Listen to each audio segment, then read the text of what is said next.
Now Portia and Nerissa are already in full mood, and Nerissa brings the mention of the first suitor. She says, first there is a Neapolitan prince. Now Neapolitan prince means a prince who has come from Naples.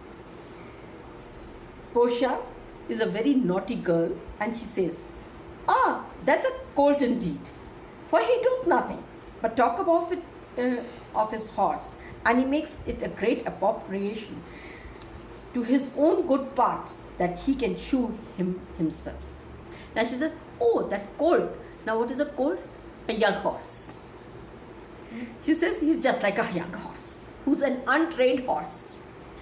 Now just imagine a girl calling a suitor a young horse, who's an untrained or uncivilized one.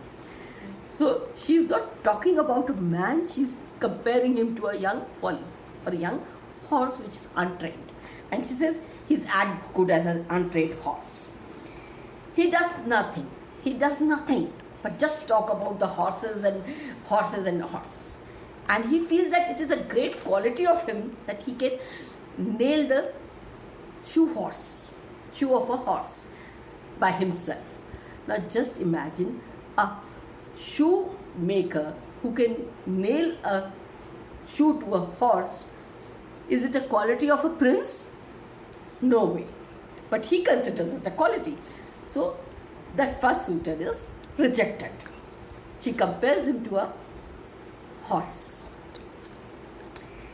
And then in some of the texts there is one line, "I am feared my lady, his mother played false with the smith." That is, I fear my lady that his mother might be having some relation with the blacksmith. But in your book, this particular line is not there. So we do not have the authenticity of this line. So as far as your text is concerned, we do not take into consideration of this line. Then I come to the Nerissa's dialogue, and she talks about the second suitor. Then there is County Palatine. Now there is a count who has come from Palatine, and they call him County Palatine. He doth nothing but frown, as would say, "And you will not have me choose." He hears merry tales and smiles not. I fear he will prove that weeping philosopher when he grows old. Being so full of unmannerly sadness in youth, I'd rather be married to a death's head with a bone in his mouth than to either of these. God defend me of these two. Now she says that he is also a boring fellow. He keeps on frowning. He's always in a sad mood.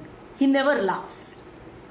And he might end up in a weeping philosopher. Now, weeping philosopher is an illusion. It was said that Ephesus of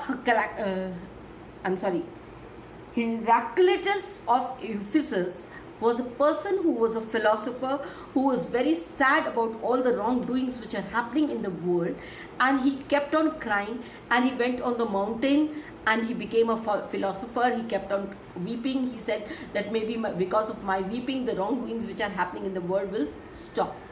But they don't stop. So she says that I think that when he grows old, he will also become a weeping philosopher. He will also keep on frowning. He will also go there. It is better to marry a dead person. Now you all might have seen that many times when we see the dangerous sign, there is a skull with the two bones crossed underneath. So in Elizabethan age, it was believed that the people who die, they feed on the bones. So those two bones were kept crossed underneath the skull. She says that it is better to marry that skull with the two bones crossed underneath than marrying this philosopher. He's so boring, he's so frowning, he never smiles. It is better to marry a dead man's skull with two bones underneath than marry him. So she rejects the second suitor as well. Now we come to the third. Nerissa says, "How saw you the French lord, Monsieur Le Bon?" Now she talks about a French suitor who's a Monsieur Le Bon. Now Le Bon is the name and Monsieur is the French word to call a Mr. Portia, "God made him, therefore let him pass for a man. In truth, I know it is a sin to be a mocker, but why he had a horse better than Neapolitans? A better habit of frowning than Count Palatine? He is every man in no man. If a throstle sing, he falls straight a capering. He will fence his own shadow. If I should marry him, I should marry 20 men or 20 husbands. If he would despise me, I would forgive him. If he would love me to madness, I shall never requite him.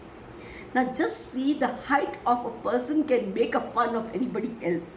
She says that God has made him a human being. So let me also consider him a human being, though he's not worthy of being called a man. But I should not be mocking, I should not be making fun of somebody. So let him be considered a man, though he does not have any quality of a man. Then she says, he talks about horses more than Neapolitan. He is so boring, he frowns more than Count of Palatine. Then she says, he is every man in no man. She says that this man lacks individuality. He has no personality of his own. He copies any man whom he is impressed with. Any man, any fellow he is impressed with, he starts copying them. He has no personality, no originality, no uniqueness of his own. He's a man without any special personality. Then he says that he is not even a man of taste. He has no knowledge of music. He will fall a straight capering to a throstle's song. Now throstle is a common chirping bird which you found in a house sparrow, you could say. It chirps everywhere. Nobody will be very excited to hear a chirping of a house sparrow. So she says that he will fall straight a capering. Now straight a capering, when you bow down straight and you fall flat and you bow down and you give a reverence to somebody. In Hindi what we call Dandvat Pranam. So she says that even if he hears a sparrow sing, he will fall straight a capering. He will fall down and pay reverence to that song. He has no taste of music. And then if he has to fight and he finds nobody to fight with, he will take a sword and he will start fighting with his own shadow. He will fence his own shadow. If I should marry him, now she says that if I have to marry him, I would at the same time feel that I have married 20 husbands. He has got personalities of 20 people in him. That is, he lacks originality to that extent that I will feel that I have married 20 people at the same time. If he would despise me, now if he would dislike me, I will forgive him.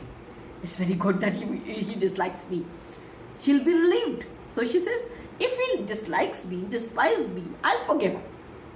It's okay if he dislikes me. But if he loves me to madness, but if by chance if he starts liking me and loves me to the madness, then I will never be able to reciprocate him. He'll have to do with his own. So she rejects the third suitor as well.